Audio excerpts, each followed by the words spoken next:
Very good morning, students. Today's our topic is polymerase chain reaction, shortly PCR. Uh, Polymerase chain reaction, this is also known as DNA amplification. It is very sensitive in vitro test which allows the rapid amplification of the specific segment of DNA which you want to know. Okay, it is a technique, molecular biology technique. We have already almost completed the molecular biology. We in the ending stage, only a few techniques and some topics are remaining. From that, today we will discuss about the PCR. Okay, right. Next, objectives of the topic: explain the procedure of PCR technique and add a note on its applications. So it can be asked as a short note, or only the applications may asked as a very short note also. So what we are going to discuss in this class, in this today's class, what is PCR and the principle of PCR, basic requirements to conduct the PCR, instrumentation, how the instrument will work and what are the parts, major parts will be there in that particular instrument, PCR program, advantages of PCR, applications of PCR, and finally variations of PCR, various types, like what are the other types PCR. It is a basic motto, what is PCR, principle, and how it will run and how it will amplify the sequence of a short DNA, that we can discuss.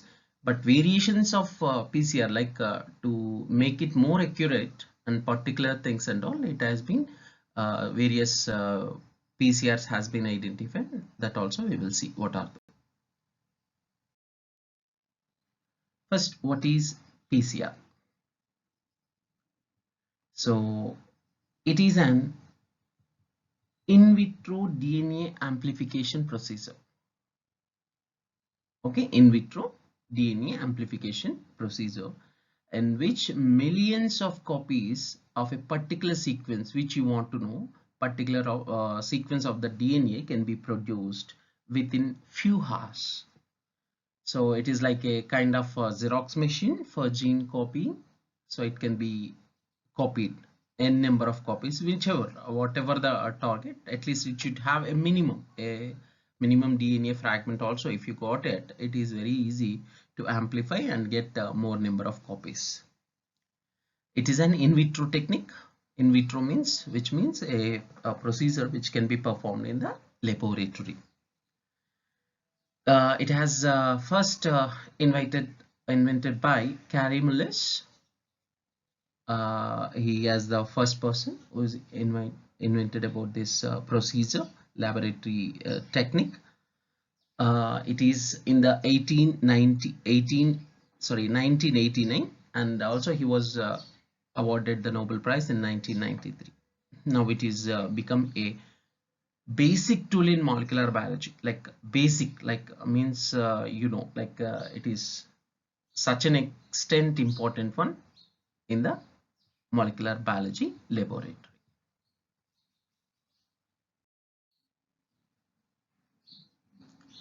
Next, the principle: the double strand DNA of interest which you want to copy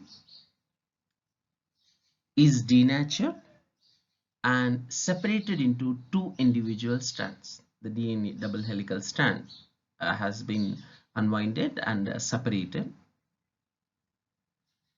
Each strand is then allowed to hybridize with a primer. Each strand will be allowed for hybridization with primer. The process is known as renaturation. Okay, then this premier template duplex is used for DNA synthesis. The enzyme which is helpful for the enzyme is DNA polymerase. These will go in the three steps: denaturation, renaturation, and synthesis. These will be repeated again and again to generate multiple copies of the target DNA. Simple procedure. Okay, right. See, overall, what is the principle? It is by looking at this one in a single picture, the principle is very clear. So, with a single copy, one copy of the DNA, we are amplifying and producing a number of copies, which you want to that sequence of that at least a small copy it is required for amplifying.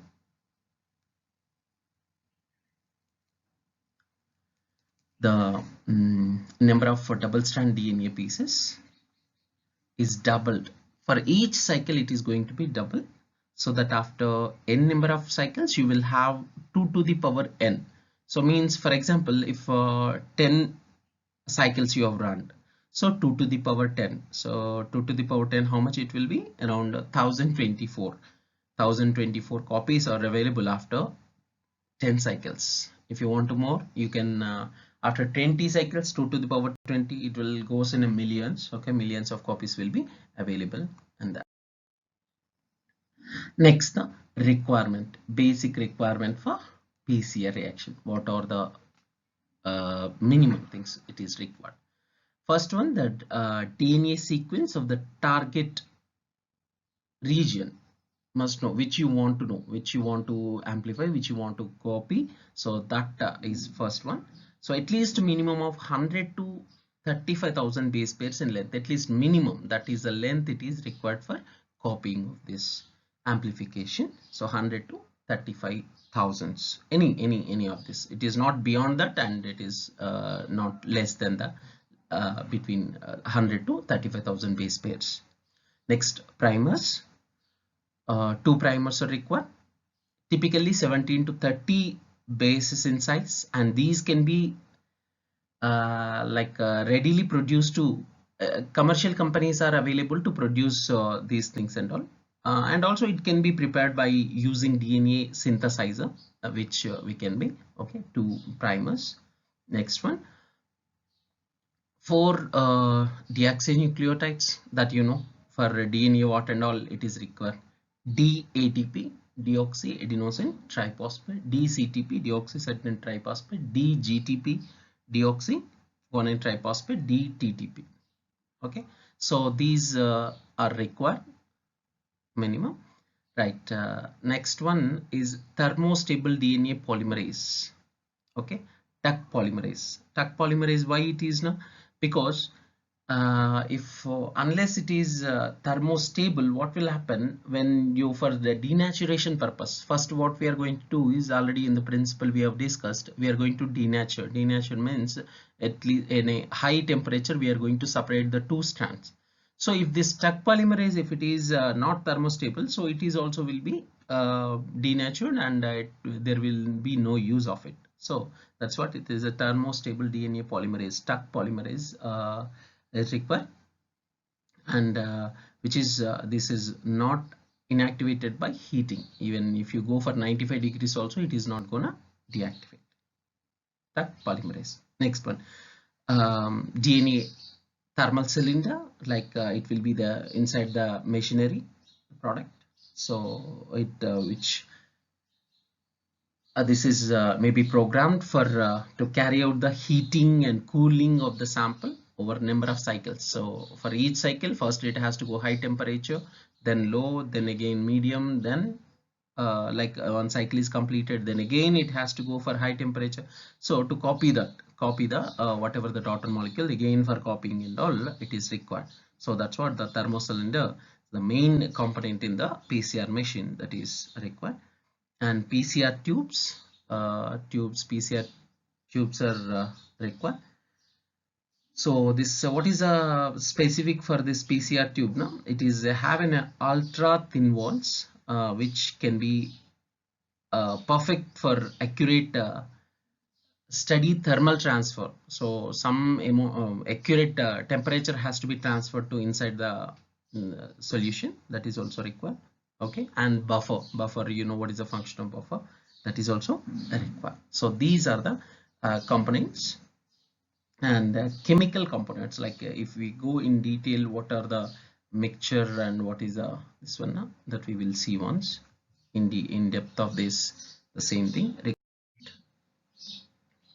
Magnesium chloride, it is very added magnesium to the PCR experiment. It is like a catalyst. It is not actually consumed in the reaction, but it is, the reaction cannot proceed further without the presence of magnesium. Okay, magnesium chloride, but actually only magnesium is required, but it will be given in the form of magnesium chloride. Buffer, so buffer that can provide the suitable chemical environment for activity of DNA polymerase. The buffer pH is usually between 8 to 9.5. Already we have discussed DNTPs, deoxynucleotide triphosphate, 20 to 200 μm is required. 4 deoxyribonucleotides are required. DATP, DCTP, DGTP, and DGTP. So these are required for the function of to expand the growing DNA strand, because we are synthesizing the new strand from the old strand. So we are amplifying it. When we are amplifying, we also require the these nucleotides, and this will be attached by with the help of the Tuck polymerase. Next one, primers. 2 primers are required. It is 0.1 to 0.5 μm, and or short fragment single strand of the DNA, which is around 15 to 30 length, or the length already we have discussed. Okay, 15 to 30 nucleotides length, that complementary to the DNA sequence that franken the target region of the interest DNA which you want to know. Okay, next one, DNA polymerase 1 to 2.5 units. It is like DNA replication, an organism, like replication in an organism, same like procedure polymerase, how it will do, or we already discussed about the replication, how it is processing it. The PCR requires a DNA polymerase enzyme that makes the new strand DNA by using the extension of strands as a templates. The DNA polymerase that used in PCR is called Tuck polymerase, TAQ, Tuck polymerase, because since it is thermostable. Okay, after the heat tolerant bacterium which was isolated. Then target DNA required less than or equal to 100 to, already have discussed, 1 μg, or 100 to 35,000 base pairs. It should be in the minimum. Next one. Right, the steps involved in separate for each cycle. These are separated for each cycle. For amplification target DNA, each cycle has the 3 stages. For each cycle, the program, it is 3 cycle. One is denaturation of DNA double strand DNA template. It will be done around the 95 degrees centigrade. Next one, renaturation, or it also called annealing of primers, annealing or annealing of primers. Third one, synthesis, or some textbook have referred as a synthesis, some textbook have referred as a extension. So anything is fine. So double strand DNA molecule, extension of the double strand DNA molecule. This first one is 95, second again cooling 55 degrees, and third again 72 degrees centigrade. So this is the steps, program for the steps for the PCR for each cycle. Again and again, it has to go for these 3 stages, 3 steps. In detail, we will discuss about the 3 steps. Step 1, separation, or it also called denaturation. So DNA strand separated, melted by the heating at 95 degrees centigrade for 15 seconds to 2 minutes. Okay, so here you can observe in the picture, the double strand DNA was has been separated. 2 strands were separated around the 95 degrees centigrade. Next, annealing or renaturation, also called as renaturation. So you can observe in the annealing, as the temperature of the mixture is too high, slowly it has to be cooled with the help of the cylinder, already I've told. So mixture, once it is cooled or cooled down to around 55 degrees centigrade, the primer base pairs with the complementary regions or flanking target DNA strand. This process is called renaturation or annealing. The high concentration of the primers ensure the annealing between each DNA strand and the primers rather than the two strands of DNA. Simply to say what it is now, the primers bind to the complementary sequence. So this was running around 50 degrees centigrade. Third one, next, the last step. Step 3, extension or synthesis or polymerization. The new strand are synthesized by the Tuck polymerase. Already I told it is a thermostable. This enzyme actually it is derived from the bacteria Thermus aquaticus, which are found at the hot springs. Therefore, the enzyme is not denatured in the high temperature, even it is 95 also. The polymerase chain reaction takes place around 72 degrees centigrade for 30 seconds. Presence of the DNTPs, that nucleotide triphosphate. All the four must be there. If any one thing is absent, automatically it cannot be processed further. So we have to make sure that four of is adequately available in the further process. Now in the process, so Tuck polymerase is collecting the nucleotides and it is synthesizing the strand. So end of this cycle, so it is available. Both strands of DNA are duplicated and it is available.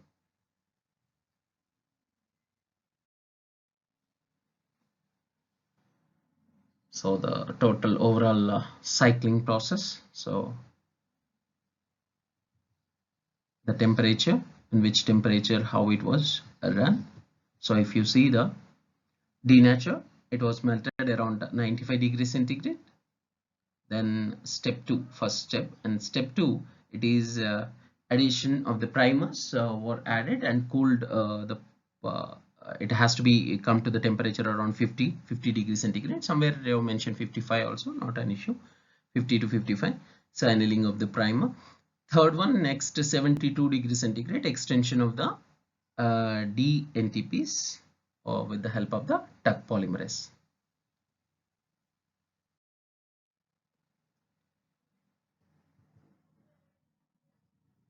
So the product extension. So step 1 to 3 are repeated in each cycle. DNA strands are doubled each cycle. You can observe cycle 1 4 strand, cycle 2 8 strand, third cycle it is 16 strand. So already I've told it is 2 to the power n. So after the amplification around 20 cycles, so it generate a repeated automatically. It will have around millions of copies.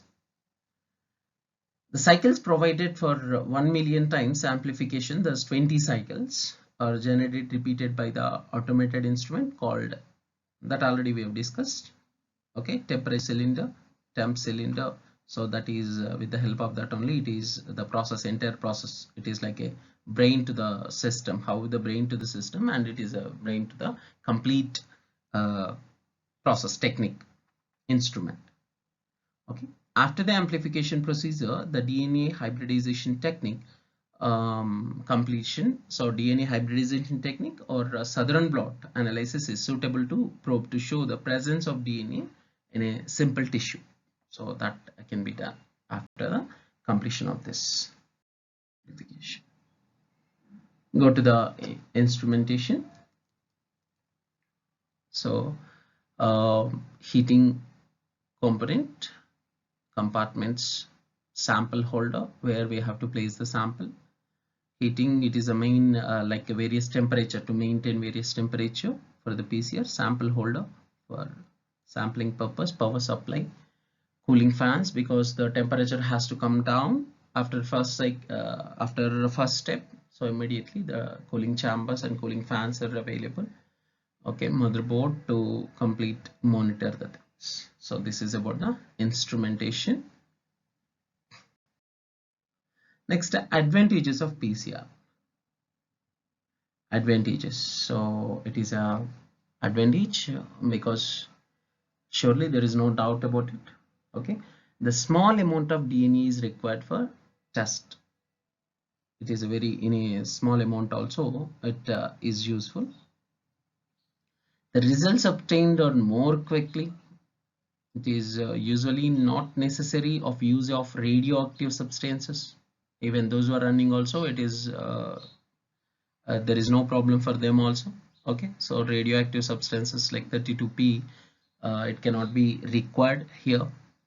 PCR is much more pieces is determining the size and allele is essential for some disorder. Okay, that disorders we will discuss in the applications, clinical applications. PCR can be used to detect the point mutation, particular this thing. Okay, point mutation, that in detail we will do the clinical applications. So where these applications of PCR: molecular identification, sequencing, genetic engineering, molecular archaeology, molecular epidemiology, and molecular ecology, fingerprinting, classification of organism, genotyping, prenatal diagnosis, mutation screening, drug discovery, genetic matching, and detection of pathogens, the sequencing, bioinformatics, genomic cloning, human genome project, genetic engineering, site direct mutagenesis, and gene expression studies. So these are the applications where and all we can use this PCR, the areas where can be discussed.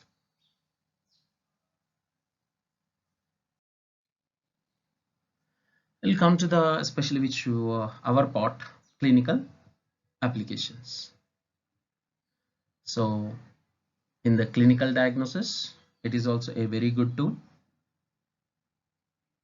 Diagnosis, like especially first one, diagnosis of bacterial infections, for detection of bacterial infections like tuberculosis by Mycobacterium tuberculosis. So which is, it is a very good tool. There are other ways, but what happened in early phase of tuberculosis? Okay, sputum may contain a very few tuberculosis bacilli, so that usual acid fast staining and all will give negative, because it is cannot be identified, that extent it is very less. But when we go to the PCR, it could be detected the bacillus in the presence of, if it is very less also in the sputum specimen, it can be identified. Okay, even not only for the TB, it is also applicable for the various other uh, bacterial infection also. If it is minimal also, like in the starting stage also can be identified. The specific nucleotide sequence of bacilli are amplified by PCR and then detected by the southern blot analysis.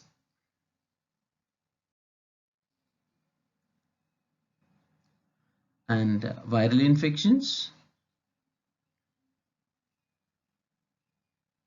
like it is the PCR from cDNA is available tool for diagnosis monitoring of retroviral infections and HIV and even your COVID-19.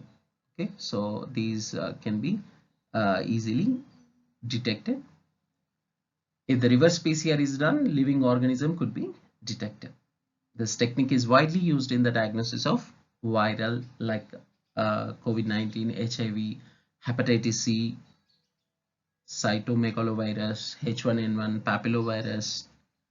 So all these can be identified. The process is same. The PCR, the basic principle is PCR over here. Okay. Next. Next. Right. PCR in the forensic medicine or medical legal cases. So it is very, very important. A single molecule DNA from an source, like at the particular area wherever the crime has happened, so that's source, even a blood stain or a hair, semen, teeth, bone, sperm, so anything, any can be individual adequate, that is an adequate to amplify by the PCR. This pattern is compared with the restriction analysis of DNA samples obtained from the various suspicious culprits. The sample will be perfectly matched with the PCR amplified sample. Thus the PCR, it is very important in identifying the criminals. The restriction analysis pattern of the DNA, one of the individual will be very specific DNA fingerprinting. Okay, there also it is, but the pattern will have the different person to person. Anyway, that can be highly useful for the forensic medicine in the identifying the fingerprint. It is easy, very easy fingerprint pattern and all to identify the criminals. Even the any molecule of this, it can be easy. Potential diagnosis of inherited disorders, like it is employed, PCR is employed in the potential diagnosis of inherited diseases by using chronic chronicular samples or cells from the amniocytesis. So thus the diseases like sickle cell anemia, beta thalassemia, and phenylketonuria can be detected by PCR in these samples. It can be. Okay, next one, diagnosis of various cancers.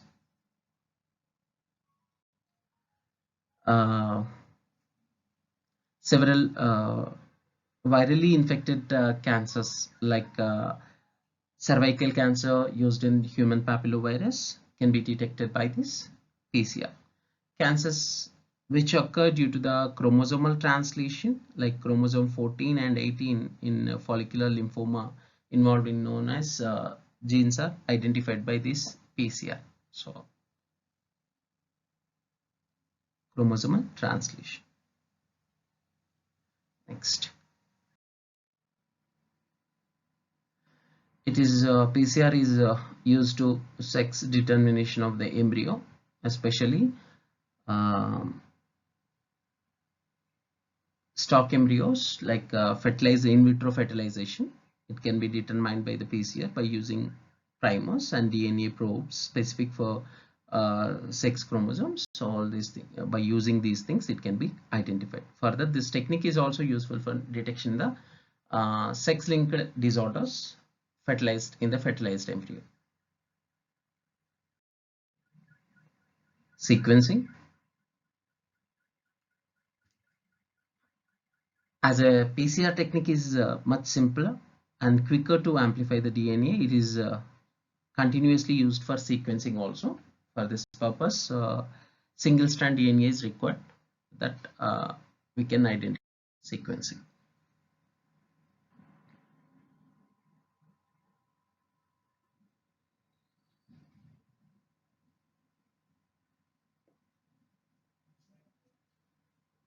PCR and DNA sequencing as per the PCR technique much simpler, quicker, amplifying the easy for those processes. Okay.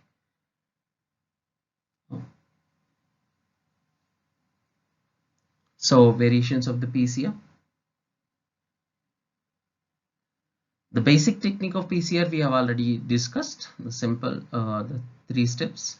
Being a versatile technique, PCR is modified as per the specific demands of the situation. So some variants PCRs are nested PCR, inverse PCR,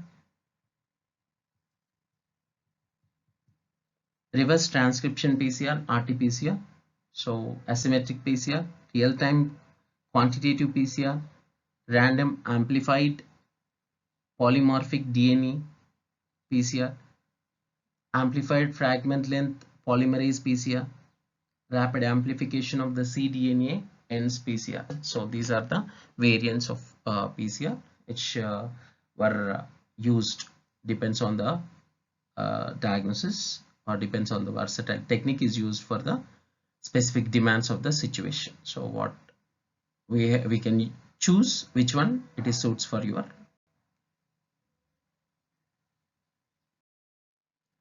In the end of the session, so PCR is not only the vital in clinical laboratory by amplifying a small amount of DNA for copying complete multiple copies, but also important for genetic pre-dispensing and pre-diagnosis for defect, all these things. So many areas we have discussed already.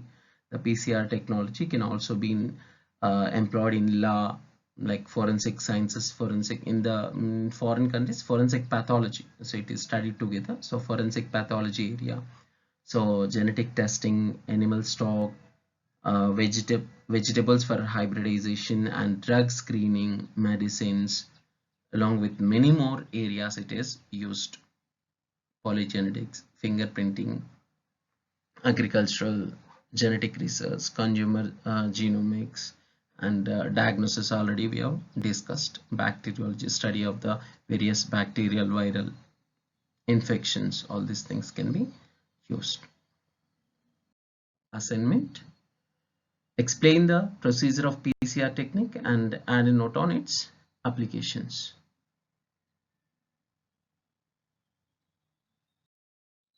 Thank you.